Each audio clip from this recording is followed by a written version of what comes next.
తెస్సలోనికలు రాసిన రెండో పత్రిక 3వ అధ్యాయము మొదటి 2 వచ్చిన భాగాలు మళ్ళీ నేను చదువుతున్నాను, చూద్దాం. తుదకు సహోదరులారా, మీలో జరుగుచున్న ప్రకారం ప్రభువు వాక్యము శీఘ్రముగా వ్యాపించి మహిమపరచబడు నిమిత్తమును మేము మూర్ఖులైన దుష్ట మనుషుల చేతిలో నుండి తప్పింపబడు నిమిత్తమును మా కొరకు ప్రార్థించుడి. విశ్వాసము అందరికీ లేదు, అయితే ప్రభువు నమ్మదగినవాడు, ఆయన మిమ్మల్ని స్థిరపరిచి దుష్టత్వం నుండి కాపాడును. మేము మీకు ఆజ్ఞాపించు వాటిని మీరు చేయుచున్నారనియు ఇక చేయుదురనియు ప్రభువునందు మిమ్మల్ని గూర్చి నమ్మకము కలిగి ఉన్నాము. దేవుని యందలి ప్రేమయు క్రీస్తు చూపిన ఓర్పును మీకు కలుగునట్లు ప్రభువు మీ హృదయములను ప్రేరేపించునుగాక. ఆమేన్.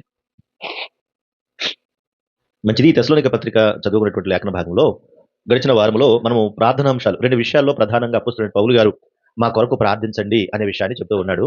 అందులో మొదటి అంశంగా గడిచిన వారం ఒక విషయం జ్ఞాపకం చేశాం. ఏంటది అంటే, ప్రభువు యొక్క వాక్యము శీఘ్రముగా వ్యాపించి మహిమపరచబడు నిమిత్తము మా కొరకు ప్రార్థించండి అనే విషయాన్ని అది గుర్తు చేసుకున్నాం కదా. తిరిగి రెండవ అంశంలో పౌలు గారు ఏం కోరుతున్నారంటే, 2వ వచనంలో మేము మూర్ఖులైన దుష్ట మనుషుల చేతిలో నుండి తప్పింపబడు నిమిత్తమును మా కొరకు ప్రార్థించుడి, విశ్వాసం అందరికీ లేదు అన్నాడు. రెండవది ఏంటంటే, మూర్ఖులైన దుష్ట మనుషుల చేతిలో నుండి మమ్మలను తప్పించండి అన్నాడు. మూర్ఖులైన దుష్ట మనుషులు, ఒక రకంగా చెప్పాలంటే దుష్ట మనుషులు అంటే దుష్టుడు అనగానే అపవాది, దుష్ట మనుషులు అంటే అపవాది చేతిలో బాణాలీలు. దుష్టుడు అంటే అపవాది. గడిచిన వారం కూడా మీకు జ్ఞాపకం చేశాను, అపవాది ఏది ఎట్టుకెళ్ళిపోతాడట? వాక్యాన్ని పట్టుకుపోతాడు. మిగతా విషయాలు ఏది పట్టుకెళ్ళాడు. మన ఇంట్లో బంగారం కానీ వెండి కానీ ఏమి పట్టుకెళ్ళాడు, దాంతో పర్లేదు. కానీ మన హృదయంలో వాక్యం పడకుండా హృదయంలో నుండి వాక్యం ఎత్తుకుని పోతాడు వాడు. కనుక దుష్టుడు అంటేనే వాడు ప్రమాదకరమైన వాడు. వాడి యొక్క సంగతులన్నింటిలోనూ కూడా అపవాది వాడిని చక్కగా వాడుకుంటూ ఉంటాడు. కనుక దుష్టుడు దుష్ట మనుషులను తయారు చేస్తాడు. మరి దుష్టుడు అంటే చెడ్డవాడైనప్పుడు వాడితో పాటు ఉండే వాళ్ళు చేసే కార్యాలు కూడా ఏముంటాయి? అన్ని చెడ్డవే కదా ఉంటాయి, మంచివే ఉండవు కదా. కనుక వాడి యొక్క క్రియలో పడకుండా ఆ దుష్టు నుండి తప్పించండి అని పౌలు గారు ఎందుకు ప్రార్థన చేస్తాడంటే, వాడి వల్ల అన్ని ఆటంకాలే. వాక్యానికి ఎన్ని ఆటంకాలు ఉంటాయో దుష్టుడి వల్ల కూడా విశ్వాసులుగా మనకు అన్ని ఆటంకాలు ఉంటాయి. అంతేకాదు, ప్రధానమైనటువంటి ఆటంకాలు చాలా ఉంటాయి. ఒక మాట పరిశుద్ధ గ్రంథంలో మరి పౌలు గారు చెప్పిన మాటలోనే చూడండి ఒకసారి. కొరింథీయులకు రాసిన 2వ పత్రిక 4వ అధ్యాయము 4వ వచనం చూడండి. పత్రిక 4వ అధ్యాయము 4వ వచనం. దేవుని స్వరూపి అయి ఉన్న క్రీస్తు మహిమను కనుపరుచు సువార్త ప్రకాశం వారికి ప్రకాశకుండున్నట్లు ఈ యుగ సంబంధమైన దేవత అవిశ్వాసులైన వారి మనోనేత్రములకు గుడ్డితనము కలిగజేశాడు. వీడు దుష్టుడు కదా. మరి ఏది రాకూడదంటే, క్రీస్తు యొక్క సువార్త మహిమ ప్రకాశం ఎవ్వరికి కూడా రాకూడదు. వాళ్ళందరూ ఎల్లప్పుడూ కూడా చీకట్లోనే ఉండాలి. అది వాడి ఉద్దేశం. కనుక దుష్ట మనుషులు అంటే ఏం చేస్తారు? వాళ్ళు సువార్తకు ఆటంకంగా ఉంటారు, అంతరాయంగా ఉంటారు, దేవుని వాక్యాన్ని ప్రకటించనివ్వరు. మరి వాడు ప్రభావం ఎక్కువగా ఉంటే సువార్త ఏమవుతుంది? ఆగిపోద్ది కదా, ఆగిపోదా? కనుక పౌలు గారు ఏమంటాడంటే, సువార్త వేగంగా వెళ్ళాలి. కనుక దుష్ట మనుషుల చేతుల్లో పడకుండా, దుష్టుని చేతిలో పడకుండా మీరేం చేయాలి? మా కొరకు ప్రార్థించాలి. కంపల్సరిగా ప్రార్థించాలి, తప్పనిసరిగా కూడా ప్రార్థించాలి. ఎందుకంటే వాడు సువార్తకు ఆటంకంగా ఉంటాడు గనక, సువార్త ప్రకటించేటప్పుడు ఈ దుష్ట మనుషులు అడ్డుపడితే సువార్త ఆగిపోతుంది గనక, సువార్తకు వెళ్ళాలి అని అంటే ఈ దుష్ట మనుషుల చేతులను తప్పించబడాలి గనక ఈ తప్పించబడటకు ప్రార్థన చేయండి అంటాడు. మనం అన్ని చేస్తాం, ఇదొక తప్ప. సువార్తకు ఆటంకం లేకుండా చేయండి అని ప్రార్థన చేస్తారా? మేము సువార్తకు వెళ్ళాలి, సువార్తకి ఆటంకం లేకుండా ప్రార్థన చేయండి, అక్కడ ఇబ్బంది లేకుండా ప్రార్థన చేయండి అంటారా? మనకి అన్ని సదుపాయాలు ఉంటేనే సువార్తకి వెళ్తామా? కానీ ఇవన్నీ జరగకుండా ఉండాలంటే మీరు ప్రార్థన చేయాలి తప్పనిసరిగా అంటున్నాడు. ఎందుకంటే వాడు గుడ్డితనాన్ని కలగజేసేవాడు. వాడు ఎక్కడుంటే అక్కడికి ప్రజలకి గుడ్డితనం చేసేస్తాడు.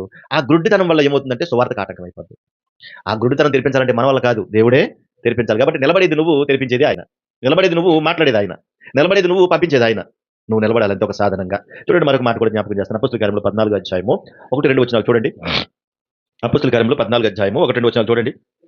ఈకొనియలో జరిగినది ఏమనగా, వారు కూడి యూదుల సమాజ మందిరంలో ప్రవేశించి తేటగా బోధించినందున అనేకులు యూదులను గ్రీసు దేశస్తులను విశ్వసించారు. చూడండి, అక్కడ ఏం చేశారు? పౌలు గారు అందరూ కూడా యూకొనియ అనే ప్రాంతానికి వెళ్ళారు. అక్కడ తేటగా బోధించారంట. తేటగా అంటే అందరికి అర్థమయ్యేలాగా చెప్పారని. ఓకేనా? చక్కగా తేటగా బోధిస్తే అక్కడ యూదులు గ్రీసులు విశ్వాసం ఉంచారు చాలా మంది. అయితే అవిధేయులైన యూదులు, చూడండి అక్కడ ఎవరు? అవిధేయులైన యూదులు అన్యజనులను పురుకొల్పి వారి మనసులలో సహోదరుల మీద పగ పుట్టించారు. ఎవరు మరి వీళ్ళు అంటే? దుష్టులు. ఎవరిల్లు? దుష్టులు. ఎక్కడ సువార్త ప్రకటించబడితే అక్కడ పగ పుట్టిస్తారు, అక్కడ కోపాన్ని పుట్టిస్తారు. పురుకొల్పి అని ఉంది అక్కడ. పురుకొల్పి అంటే పురుకొల్పుతారు. వీళ్ళు వెళ్ళరు, వెళ్ళేవారిని వెళ్ళనివ్వరు, పాడు చేస్తారు, సువార్తను ఆటంకపరుస్తారు. వీళ్ళే దుష్ట సంబంధులు అంటే. కనుక వీళ్ళు పురుకొల్పరు, చెడగొడతారు. ఆ పక్కనే కాబట్టి వారు ప్రభువును ఆనుకుని ధైర్యంగా మాట్లాడుతూ అక్కడ బహుకాలము ఉన్నారు. వాళ్ళు అంత పురుకొల్పినా కూడా అక్కడ నిలబడగలిగారంటే ప్రార్థన ద్వారానే. అక్కడ ప్రార్థన ద్వారా నిలబడి దేవుని యొక్క వాక్యాన్ని అందించగలిగారు. 13వ అధ్యాయం కూడా చూడండి ఒకసారి. 13వ అధ్యాయము అపోస్తలుల కార్యములు 13వ అధ్యాయము అక్కడ దానిపైనే ఉంటుంది ఆ మాట కూడా చూడండి. అక్కడ 50వ వచన భాగం 49-50 కలిసి ఉన్నాయి. ప్రభు వాక్యము ఆ ప్రదేశం అందంతటా వ్యాపించను గాని యూదులు భక్తి మర్యాదలు గల స్త్రీలను ఆ పట్టణపు ప్రముఖులను రేపి అనుంది. ఇక్కడేమో పురుకొల్పి అనుంది, అక్కడేమో రేపి అనుంది. అంటే రెచ్చగొట్టారు. ఇక్కడేమో పురమాయించారు, అక్కడేమో రెచ్చగొట్టారు. ఇవన్నీ ఎక్కడ? వీటి వెనక చేసేది ఎవరు? వాడే. వీటి ఎరగొడగలగొట్టి వాడు రెచ్చగొట్టి పురుగొల్పుతా ఉంటాడు. పురుగొల్పి అక్కడ ఏం చేశాడు, వాళ్ళు అటు పైగా భక్తి మర్యాదలు గల స్త్రీలు అంటారు. భక్తి మర్యాదలు అంటే ఎవరిని వాళ్ళకి ఎదుటి వాళ్ళని పురుగొల్పి పాడు చేయడానికి అనమాట. వాక్యం అక్కడ చక్కగా వెళ్ళింది. అయితే వారిని తమ ప్రాంతముల నుండి పౌలును బర్నబాను హింస కలగజేసి వెళ్ళగొట్టిరి. అక్కడి నుంచి వెళ్ళగొడితే మళ్ళీ యూకిలియా ప్రాంతానికి వచ్చారు వాళ్ళు. చూడండి, ఒక ప్రాంతంలో అయిపోతే ఒక ప్రాంతంలో చెప్తున్నారు, ఈ ప్రాంతంలోకి అయిపోతే ఇంకో ప్రాంతానికి వెళ్తున్నారు. సువార్తకే ఆటంకం. ఎక్కడున్నాయి సువార్త అనగానే భయపడడానికి కారణం ఏంటి, తప్పు అని చెప్పడం వల్ల. కానీ పౌలు గారు ఆ కాలం నుంచి కానీ, ప్రభు ఉన్నటువంటి కాలం దగ్గర నుంచి కానీ ఈ రోజు వరకు కూడా సువార్తకే ఆటంకం. ఎవరి ద్వారా అంటే ఈ దుష్ట మనుషుల ద్వారానే. ఎందుకంటే దుష్టత్వం ఉన్న చోట వాక్యం తొందరగా పనిచేయదు, రానివ్వరు వాళ్ళు, ఇబ్బంది అయిపోతూ ఉంటుంది. అందుకే పౌలు గారు మా కొరకు ప్రార్థన చేయండి అని. ఎంత కష్టపడాలో చూడండి ఇప్పుడు. అమ్మా కాదంటారా? సువార్తకి ప్లేస్ ఇవ్వండి అమ్మ అంటే ఒక్కరు స్పందిస్తున్నారా? మరొక మాట కూడా జ్ఞాపకం చేస్తాను మీకు. అదే అపోస్తుల కార్యములో 17వ అధ్యాయము మొదటి వచనం. వారు అంపుఫోలి అపోలోనియ పట్టణం మీదుగా వెళ్ళి తెస్సలోనికకు వచ్చారు. ఈ తెస్సలోనిక ప్రాంతమే. ఈ తెస్సలోనిక ప్రాంతం ఇప్పుడు మన పౌలు గారు చెప్పే పత్రిక అదే. అక్కడ యూదుల సమాజ మందిరం ఒకటి ఉండేను కనుక పౌలు తమ వాడికి చెప్పిన సమాజ మందిరం వెళ్ళి క్రీస్తు చంపడి మృతుల నుండి లేచుట అవశ్యం, నేను మీకు ప్రచురణ చేయు యేసే క్రీస్తు అని లేఖనంలో దృష్టాంతంలో తిప్పి చెప్పొచ్చు. వారితో 3 విశ్రాంతి దినములు గడుపుతుంది. 3 విశ్రాంతి దినాలు ఉండట ఉండి అక్కడ వాక్యం చెప్పి వాళ్ళని ఖండితంగా అన్ని విషయాలు బోధించేటప్పటికి ఇంకా తట్టుకోలేక చేసిన పని చూడండి అక్కడ 5వ వచనం. అయితే యూదులు మత్సరపడి పని పాటులు లేక తిరుగు కొందరు దుష్టులను వెంట పెట్టుకుని వచ్చారు. ఎవరంటారు? నేను అంటున్నాను, వాక్యంలో ఉందా? వీళ్ళకి ఏం లేదు, పని లేదు, పాటులు పని తిరుగు కొందరు దుష్టులను వెంట పెట్టుకుని గుంపు గూర్చి పట్టణమెల్లా అల్లరి చేయొచ్చు. ఏం చేశారు? పట్టణం అంతా ఏం చేశారంటే వీళ్ళు పట్టణం అంతా అల్లరి చేయొచ్చు. యాసోను ఇంటి మీద పడి వారిని జనుల సభ ఎదురుకు తీసుకుని వచ్చేందుకు యత్నము చేశారు. ఎందుకు యాసోని ఇంటి మీద ఎందుకు పడ్డారంటే సువార్త ప్రకటన చేస్తూ వీళ్ళు యాసోని ఇంట్లోకి వెళ్ళారు. యాసోను అనేటువంటి ఆయన యాసోని ఇంట్లోకి వెళ్ళారు. యాసోని ఇంటికి వెళ్తే వీళ్ళందరూ కూడా అక్కడ వాళ్ళే పడ్డారు. ప్రజల్ని రెచ్చగొట్టారు, వాళ్ళు పురుకొల్పారు, పగ పెంచుకున్నారు. ఇవన్నీ చూస్తే ఏమనిపిస్తుంది? సువార్తకు ఆటంకం. ఆ రోజు నుంచి ఈ రోజు వరకు ఆటంకం. వాళ్ళందరూ వచ్చి అక్కడ సభ ఎదురుకు తీసుకోవడానికి యత్నం చేస్తే యాసోను వారికి కనబడినందున కొందరు సహోదరులను ఆ పట్టణపు అధికారులకు తీసుకుని వచ్చారంట. వీళ్ళు ఏం చేస్తున్నారు? భూలోకమును తలక్రిందులు చేసి వీరు ఇక్కడికి వచ్చారు. యాసోను వీళ్ళని చేర్చుకున్నాడు. చూడండి ఎంత ఎంత ఈ తతంగం అంతా దేనికి, ఈ గొడవంతా దేనికి?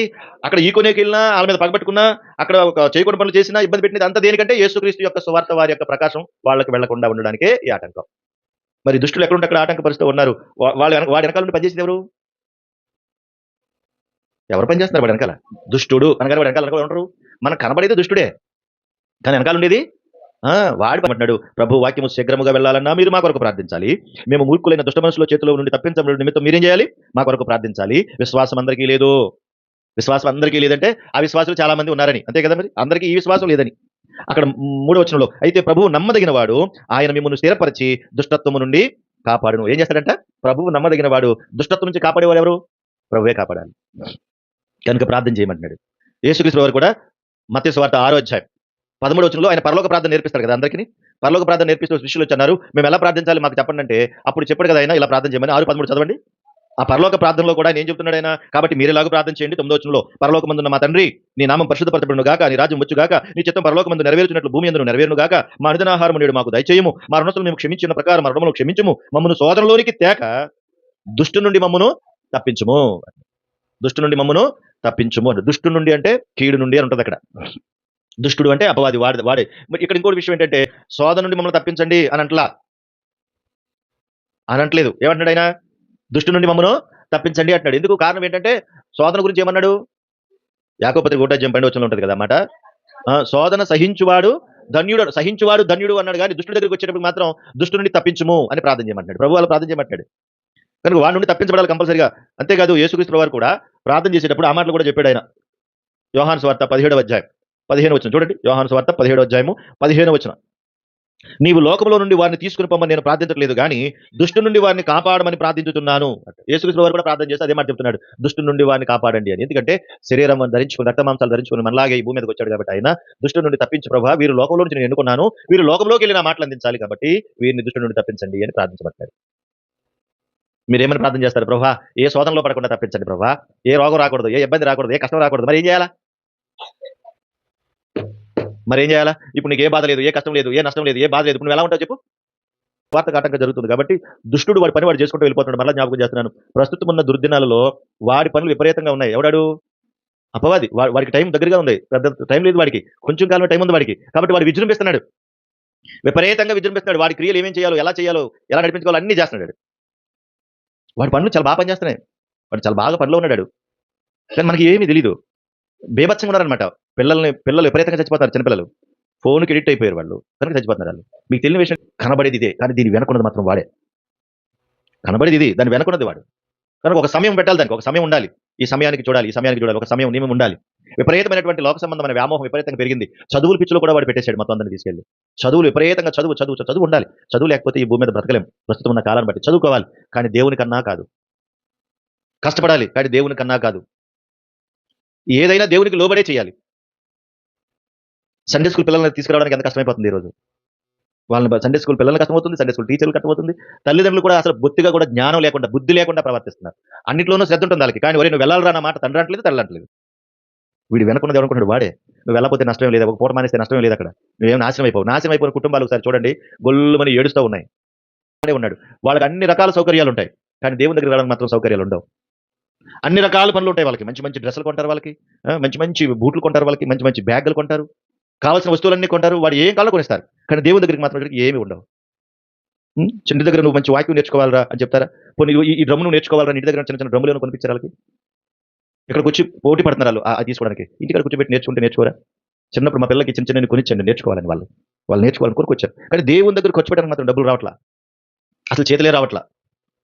ఇదంతా ఎవరనుకుంటారు? దీని వెనకున్నదంతా కూడా వాడే. దేవుడి దగ్గరికి వచ్చాను, వచ్చామా వెళ్ళామా, ఉన్నామా వెళ్ళామా, ఏమవుతుంది ఇప్పుడు అన్నట్టుగా నిర్లక్ష్యం, విపరీతమైన నిర్లక్ష్యం. ఈ స్థితిగతులన్నింటిలోనూ కూడా వాడు వెనకుండి పనిచేస్తున్నాడు. ఎందుకంటే క్రీస్తు సువార్త ప్రకాశం ఎవ్వడు కూడా వెలిగించకూడదు, అందరూ చీకట్లో మగ్గిపోవాలి. అందుకని వాడు గుడ్డితనము కలుగజేశాను అన్నాడు. ఈ గుడ్డితనపు మాయలో ఎంతమంది ఉన్నారు, ఎంతమంది పాడైపోతున్నారు. రక్షణ ఆనందం పొందుకుని సంతోషించాల్సినటువంటి దినాలలో ఇంకనూ చదువులనికి లోకంలో ఉండి పెంచుతున్నారు వాళ్ళు. చాలా కష్టమైపోతుంది పాపం. కనుక మనం ఆలోచించాలి. యేసుక్రీస్తు ప్రభువారు కూడా, అయ్యా వీరు లోకంలో నుండి వీరిని తీసుకుని పోమని నేను ప్రార్థించట్లేదు, దుష్టు నుండి వీరిని కాపాడమని ప్రార్థన చేస్తున్నాను. ఎందుకు అంటే నేను లోక సంబంధుని కానట్టు వారును లోక సంబంధులు కారు అన్నారు. నేను లోక సంబంధుని కాను అంటున్నాను, కాబట్టి వీరు కూడా లోక సంబంధులు కారు అంటున్నాడు. కనుక మన కుటుంబ బాధ్యత మన మీదే ఉంది, మన బిడ్డల బాధ్యత కూడా మన మీదే ఉంది, చూసుకోవాల్సిన బాధ్యత కూడా మన మీదే ఉంది. పర్వాలేదులే పిల్లలు అలాగే ఉంటారు, ఆడుకుంటారంటే అది మీ ఇష్టం. పిల్లల్ని పాడు చేసేది మీరే, తర్వాత ఇంకెవరు రక్షించలేరు. తర్వాత గొల్లుమని మళ్ళీ నా కోసం ప్రార్థన చేయండి, మా అబ్బాయి కోసం ప్రార్థన చేయమని మళ్ళీ గొల్లుమని అప్పుడు కూడా మళ్ళీ ఏడుస్తాం. ఇదంతా వేదనగా ఉంటుంది, గ్రహించాలని కోరుతున్నాను. చూడండి మత్తయి సువార్త 5వ అధ్యాయం, మత్తయి సువార్త 5వ అధ్యాయం 37వ వచన భాగం. మత్తయి సువార్త 5:37. మీ మాట అవునంటే అవును, కాదంటే కాదు అని ఉండవలెను.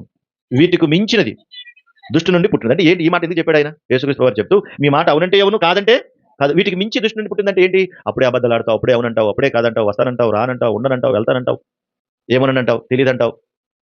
ఇవన్నీ ఏంటి అని అంటే ఇవి కూడా వాడిన కాల నుంచి మాట్లాడే పనులే. ఇవన్నీ మనకు కనబడకుండా చేసే పనులు ఇవన్నీ, మన వెనకుండి వాడు మాట్లాడుతున్నటువంటి పనులు. కానీ ఒకటి మాత్రం గమనించాలి. చూడండి తెస్సలోనికైయులు 2:3 అయితే ప్రభువు నమ్మదగిన వాడు, ఆయన మిమ్మల్ని స్థిరపరిచి మీ దుష్టత్వము నుండి మిమ్మల్ని కాపాడతాడు. ఏం చేస్తాడంటే ఆయన ప్రభువు నమ్మదగిన వాడు. కాబట్టి మన నమ్మకం ఎవరి మీద పెట్టాలి? ఇప్పుడు ఆయన మీద పెట్టాలి. మన నమ్మకం ఆయన మీద పెట్టాలి, మన స్థితిగతులు ఆయన మీద పెట్టాలి. అమ్మా కోపంతో కాదు, బాధతోనే మాట్లాడుతున్న ఈ మాటలు. మన స్థితిగతులు, మన ఆలోచనలన్నీ కూడా ప్రభు మీద పెడితే మన భవిష్యత్తు, మన బిడ్డల భవిష్యత్తు దేవుడే నడిపిస్తాడు. ఆయన ఎలా నడిపించాలనుకుంటున్నాడో అలా నడిపిస్తాడు. అప్పటి వరకు మనం వెయిట్ చేయాలి. మన సొంత నిర్ణయాలు తెలివితేటలు ఎప్పుడు పనికిరావు. ఒక మాట మీకు జ్ఞాపకం చేస్తాను, చూడండి అక్కడ ఉంటుంది. కొరింథీయులకు రాసిన మొదటి పత్రిక 10వ అధ్యాయము 13వ వచన భాగం, 10-13. సాధారణంగా మనుషులకు కలుగు శోధన తప్ప మరి ఏదియూ మీకు సంభవింపలేదు. దేవుడు నమ్మదగినవాడు, దేవుడు నమ్మదగినవాడు. ఇది ఒకటి బండగుర్తు అంతే. ఇందాక మనం ఆరాధన వర్తమానంలో విన్నాం కదా, లాజరు ఎవరి మీద నమ్మకం పెట్టుకున్నాడు? ఆయనకి ఏముందని అంటే ఏమీ లేదు కదా, నిజంగా కూడా ఏమీ లేదు. తనకున్న ఒకే ఒక్క నమ్మకం ఎవరంటే దేవుడే, ఏమీ లేదు. కానీ తన నమ్మకం దేవుడే కనుక ఇంకా వేటి గురించి ఆలోచించలేదు. నమ్మకమైన దేవుని నమ్ముకున్నప్పుడు మిగతా గురించి మనం ఆలోచించాం, పట్టించుకోం. నీకు స్తోత్రం అనుకుంటాం. మనం ఏం చేయాలి దేవుని చిత్తానుసారంగా అది చేయాలనుకుంటాం. కనుక ఆయన నమ్మదగిన వాడు కనుక మనం ఏం చేస్తాడైనా తప్పనిసరిగా దుష్టత్వం నుండి కాపాడతాడు ఆయన. మనమే నమ్మం సరిగా. చూడండి తిమోతికి రాసిన 2వ పత్రిక 2వ అధ్యాయము, తిమోతికి రాసిన 2వ పత్రిక 2వ అధ్యాయము 13వ వచన భాగం కూడా చూడండి. 13వ వచనం, మనము నమ్మదగని వారమైనను ఆయన నమ్మదగిన వాడిగా ఉండునంట. ఏంటంట? మనము నమ్మదగిన వారం. అప్పుడేమనంటాం, అప్పుడే కాదంటాం. అంటే దుష్టుడికి అవకాశం ఇచ్చాం మనం. మన జీవిత దినాలను మనమే పాడు చేసుకుంటున్నాం. కానీ ఆయన మాత్రం నమ్మదగిన వాడు కనుక ఆయన తన స్వభావమునకు విరుద్ధంగా ఏదియో చేయలేడు. తమ స్వభావానికి విరుద్ధంగా ఏదీ చేయడంటండి. ఆయన స్వభావమే నమ్మకత్వం. కానీ పౌలు గారు అంటాడు, మీరేం భయపడొద్దు, మా కొరకు మీరు ప్రార్థించండి. ఆయన నమ్మదగిన వాడు కనుక దుష్టత్వం ఆయన ఏం చేస్తాడు? కాపాడతాడు అంటే మేము మీకు ఆజ్ఞాపించు వాటిని మీరు చేయుచున్నారనియో ఇక చేయుదురనియో ప్రభువునందు మిమ్మల్ని గూర్చి నమ్మకం కలిగి ఉన్నాం. పౌలు గారికి అంత మంచి మాట ఉపయోగిస్తున్నాడు. ఆయన నమ్మదగిన వాడు, మాకు కూడా మీ మీద నమ్మకం ఉందంటాడు. మీకు ఆజ్ఞాపించు వాటిని మీరు చేయుచున్నారనియో ఇక కూడా మీరు చేస్తారని ప్రభువునందు మిమ్మల్ని గూర్చి నమ్మకం కలిగి ఉన్నామంటాడు. సంఘం మీద నమ్మకం ఉంది. సంఘం మీద నమ్మకం అంటే ఇప్పుడున్న కాలంలో ఉందా? నీ మీద నీకు నమ్మకం ఉందా? అసలు ఫస్ట్ మన మీద మనకు నమ్మకం ఉందా? పౌలు గారు అంటున్నాడు, నమ్మకం ఉంది. మీ మీద నాకు నమ్మకం ఉంది, మీరు ఆజ్ఞాపించిన వాటిని మీరు చేస్తున్నారని నమ్మకం ఉంది. దేవుని యందలి ప్రేమయో క్రీస్తు చూపిన ఓర్పును మీకు కలుగునట్లు మీ హృదయములను ప్రేరేపించును గాక. దేవుని యందలి ప్రేమ అంటే తర్వాత క్రీస్తు చూపిన ఓర్పు, ఇది మీ హృదయాలను ప్రేరేపించాలి. దేవుని యందలి ప్రేమ అది ఎప్పుడు నిశ్చయంగా ఉండాలి. క్రీస్తు చూపినటువంటి ఓర్పు, ఎంత ఓర్పు ఆయనకి కదా, ఓర్పు లేదా? అంత ఓర్పు సంపాదించుకోవాలంట. దుష్టులు చాలా మంది ఎక్కడ అనుకుంటాం, మనం సాధారణంగా బయటే ఉంటారు అనుకుంటాం. ఇప్పుడు వరకు బయట ఉన్న వాళ్ళు జ్ఞాపకం చేసుకున్నాం కదా, లోపల ఉండరా లేరా? అసలు బయట వాళ్ళ కన్నా ఇంట్లో వాళ్ళతో ఎక్కువ ప్రమాదం కదా మనకి, కాదా? బయట వాళ్ళతో మనకు పెద్ద సమస్య కాదు, వీడు దుష్టుడు అని అర్థమవుతుంది. కానీ ఇంట్లో కూడా దుష్టుడో మంచోడో తెలియదు, అటు ఉంటాడు ఇటు ఉంటాడు. ఇప్పుడు ఎవరితో ఎక్కువ ప్రమాదం? బయట ఉన్నోడితో పెద్ద ప్రమాదం, అది మనకు తెలుసు వీడు దుష్టుడు అని. మనతో పాటు కలిసి ఉంటారు, మనతో పాటు కలిసి తిరుగుతూ ఉంటారు, కానీ ఎప్పుడు చంపేస్తారో తెలియదు. అది ఒకసారి చంపేది. వీడు మనతో పాటు ఉంటాడు, మనతో పాటు తిరుగుతాడు, ఎప్పుడు చంపేస్తాడు. వీడి ఇంట్లో వాడు, అది బయటది. వీడి ఇంట్లో వాడు, ఇంట్లో వాళ్ళతో చాలా సమస్య. అందుకనే పౌలు గారు కూడా చాలా సార్లు ఈ ఇబ్బందులు ఎదుర్కొంటూ వచ్చాడు ఆయన. అందుకే ప్రభునందలి ప్రేమ ఉండాలి, ప్రభునందలి ఓర్పు ఉండాలి, చాలా సహించుకోవాలి మనం అంటాడు. చూడండి, ఒక మాట మీకు గుర్తు చేస్తాను. తిమోతికి రాసిన 2వ పత్రిక 4వ అధ్యాయము 14 వచ్చిన చూడండి. 4:14. వీడి ఇంట్లో వాడే చూడండి, ఇప్పుడు ఒకడు దొరికాడు మనకి. అలెగ్జాంద్రుడు కంచరివాడు నాకు చాలా కీడు చేశాడు, అతని క్రియలు చెప్పిన ప్రభు అతనికి ప్రతిఫలము ఇచ్చును, అతని విషయమై నీవు జాగ్రత్తగా ఉండు, అతడు మా మాటలు బహుగా ఎదిరించండి. ఏం చేశాడు చూడండి. అంటే ఏంటనమాట, సంఘంలో ఉండి సహవాసంలో ఉండి దేవుడు నమ్ముకున్నామని చెప్పి, దేవుడు నమ్ముకున్నామని చెప్పి సంఘంలోనే గొడవలు సృష్టిస్తూ ఉంటాడు, సంఘంలోనే కొట్లాట్లు పెడతా ఉంటాడు. వీడు ఎవడి పార్టీ అమ్మా? వీడు ఎవడి పార్టీ అంటే వాడి పార్టీయే. అంటే బయట వాళ్ళతోనూ గొడవలు పెడుతున్నాడు, ఇంట్లో వాళ్ళతో కూడా గొడవలు సృష్టిస్తా ఉన్నాడు. నువ్వు సీరియస్ గా మంచి వాక్యం చదువుకుని ప్రిపేర్ అయ్యి ఈ రోజు ఏదైనా చేయాలి నేను అని అనుకో చూడు, అప్పుడే గొడవ స్టార్ట్ అవుద్ది ఇంట్లో, అప్పుడే స్టార్ట్ అవుద్ది. కనుక వీడు అలెగ్జాంద్రుడు కంచరివాడు, వీడు భయంకరంగా తయారాడు. అంతేకాదు మరొక వ్యక్తిని కూడా జ్ఞాపకం చేస్తాడు. చూడండి, యోహాను రాసిన 2వ పత్రిక 3వ పత్రిక ఒకే అధ్యాయం ఉంటుంది, అందులో 9వ వచనం చూడండి. నేను సంఘమునకు ఒక సంగతి రాసి తిని, అయితే వారిలో ప్రధానత్వము కోరుచున్న దియోత్రిఫే మమ్మను అంగీకరించలేదు. చూడండి, ఎవడు దియోత్రిఫే? వీడు ఎక్కడంటే ఇంట్లోడే. వీడు ప్రధానత్వం కోరుతున్నాడంటే సంఘంలో పెత్తనం అంతా నాకే ఇవ్వాలి, అందరూ నా మాట వినాలి, నేను చెప్పింది చేయాలి, అలా ఉంటేనే నేను సంఘానికి వస్తాను, లేకపోతే నేను రాను, నా మాటకి విలువ ఇవ్వాలి, నా మాటకి గౌరవం ఇవ్వాలి, నేను షిట్ అంటే షిట్. చాలా మందికి ఉంటుంది ఇదంతా. ఏమండి, ఈ దుర్బుద్ధి ఎవరికున్నా నాశనమే, ఇన్క్లూడింగ్ మీ. ఈ దుర్బుద్ధి ఎవరికున్నా నాశనమే. ఇక్కడ అందరూ కలిసి ఎవరి మాట వినాలి? ప్రభు మాట వినాలి. నా మాట నీ మాట కాదు, ఇక్కడ ప్రభు మాట వినాలి, ప్రభు మాటకి లోబడి చేయాలి, నేనైనా మీరైనా కూడా, అంతేనా కాదా? ఏది చేసినా మనం అదే చేయాలి. వీడు ప్రధానత్వం కోరుకుంటాడంట, వీడు మాట వినలేదని ఏం చేశాడు చూడండి. వాడు మమ్మను గూర్చి చెడ్డ మాటలు బదులుచు అది చాలనట్టుగా సహోదరులను తానే చేర్చుకొనక వారిని చేర్చుకున్న మనసు గల వారిని కూడా ఆటంకపరుచుతూ సంఘములో నుండి వారిని వెలివేయుచున్నాడు. సంఘంలో ఎంత గలిలు పెట్టాడు చూడండి. కనుక దుష్టుని లేపడంలో దుష్టుడు శక్తిమంతుడు.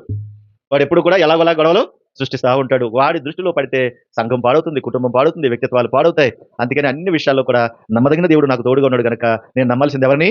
ఆయనే కదా, ఆయన వైపే చూడాలి మనం. అందుకే ప్రభు యొక్క ప్రేమ, క్రీస్తు చూపిన ఓర్పు మీకు ఉండాలి అంటున్నాడు. ఇవన్నీ ఓర్చుకుని సహించుకోవడానికి చాలా కష్టపడాలి.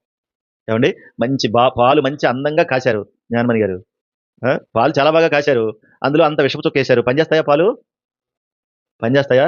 పాలు మంచి గేదె పాలే, మంచి పాలు, కానీ అంత విషపు చొక్కేస్తావు ఏమైపోద్ది? పాలన్నీ నాశనం అయిపోతాయి కదా, తాగడానికి పనిచేస్తాయా? పర్లేదంటే చొక్కే కదా, ఎలవలాగా తాగేద్దామంటావా? తాగితే ఏమవుతా? చచ్చిపోతావు కదా. మన జీవితాలు అట్లా ఉండకూడదు.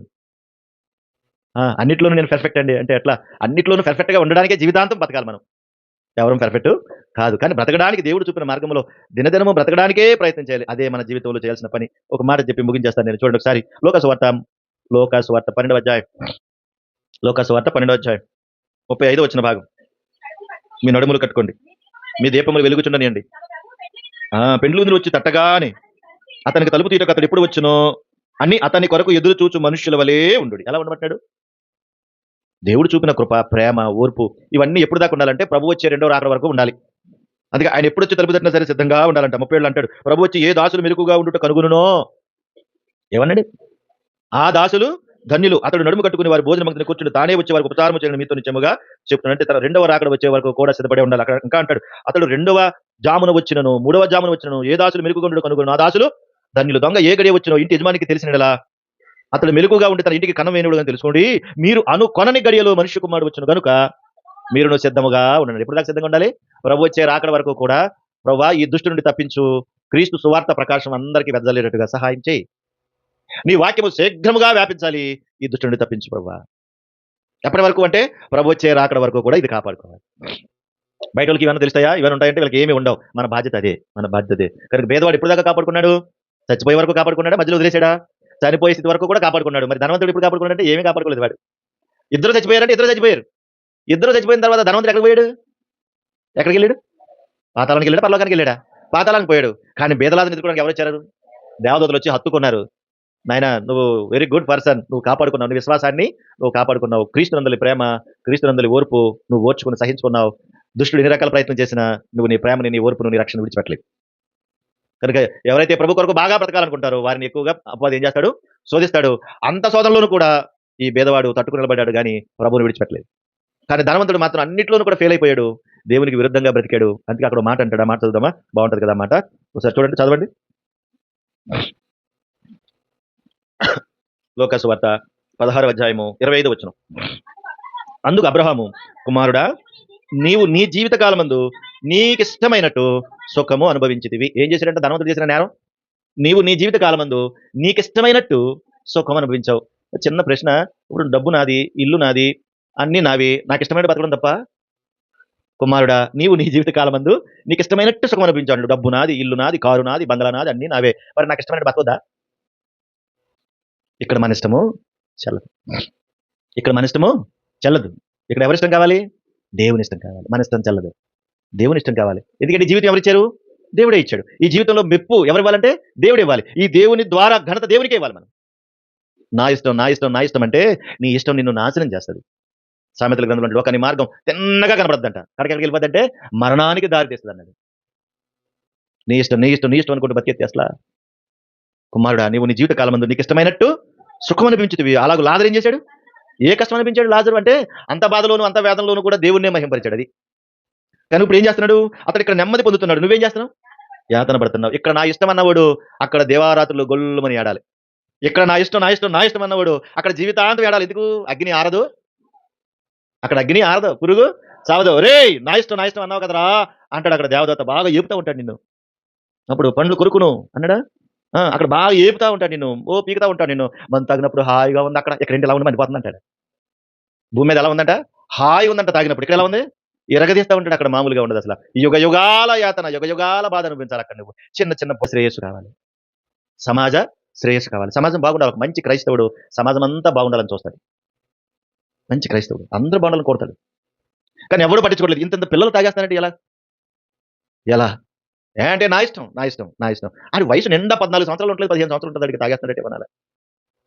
నీకు బాధ లేదు, మీకు ఎవరికి బాధ లేదు కదా, మీకు ఎందుకు బాధ ఉంటుంది? ప్రభుని నమ్ముకుంటే నువ్వు బాధ రావాలి. నా కుమారుడు, నువ్వు జీవితకాలం అంటూ నీకు ఇష్టమైనట్టు బతికావు, అందుకే నువ్వు ఇక్కడ యాతన పడుతున్నావు, అందుకే ఇక్కడ నువ్వు యాతన పడుతున్నావు. దుష్టుడు వెనకుండి పని చేస్తున్నాడు ఇవన్నిటిని. వీటి ద్వారా మొత్తం భూ ప్రపంచానంతని కూడా నాశనం చేయడానికి కూడా కంకణం కట్టుకున్నాడు. యేసుక్రీస్తు ప్రభువారేమో రక్షించాలని, మనల్ని కనికరించాలని, మనల్ని కాపాడాలని ఆయన ప్రయత్నం చేస్తున్నాడు. వదిలేదండి. ఈ సంగతులన్నింటిలోనికి వెళ్తే అక్కడ రాయబడిన మాట చూడండి. అక్కడ ధనవంతుడు ఏడుస్తూ ఉన్నాడు చూడండి, అక్కడ 26వ వచనం. అంతేకాక ఎక్కడ మీ ఎద్దకు దాటగోరు వారు దాట పూజాలకు అక్కడ మా ఎద్దకు రాకుండాట్లు మాకు మీకు మధ్య మహా అగాధం ఉంది అన్నాడు. అప్పుడు ఏమంటాడు 27వ వచనంలో? తండ్రి, అలాగైతే నాకు 5గురు సహోదరులు ఉన్నారు, వారు ఈ వేదనకరమైన స్థలముకు రాకుండా వారు సాక్ష్యం నా తండ్రి ఇంటికి వారిని. ఈ ధనవంతుడు అంటున్నాడు, ఈ చచ్చిపోయినాడు, ఈ చచ్చినోడు, చచ్చాడు బతుకున్నాడు. మీరు ఎవరు మాట్లాడకండమ్మా, వాళ్ళని అడుగుతున్నానమ్మా. వాళ్ళ జ్ఞానవంతులు, తెలివైన వాళ్ళు, బైబిల్ పండితులు, మీకేం చేస్తారు? ఇది చచ్చాడు బతుకున్నాడా అమ్మా చెప్పండి? ఈ ధనవంతుడు చచ్చాడు బతుకున్నాడా? చచ్చిపోయాడు. చచ్చిపోయిన తర్వాత పాతాళానికి పోయాడు.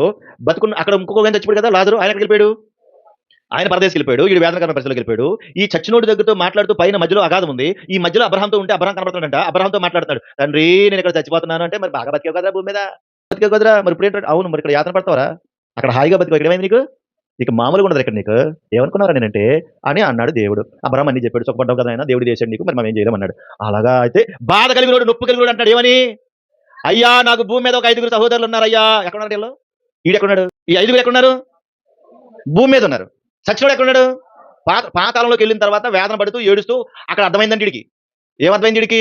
ఇక్కడ ఇంత బాధ ఉంటుందంటే అక్కడ తాకపోదును, ఇక్కడ ఇంత భయంకరంగా ఉందంటే అక్కడ బాగా బతుకుదును, ఇంకా ఇంత భయంకరమైన వేదన ఉందనుకుంటే నా భార్య బిడ్డలు బాగా చూసుకుందును, మంచిగా బతికేవాడిని, రోజు ఆరాధనకి వెళ్ళేవాడిని, రోజు ప్రార్థనకి వెళ్ళేవాడిని, ప్రభా నీకు స్తోత్రం అనేవాడిని.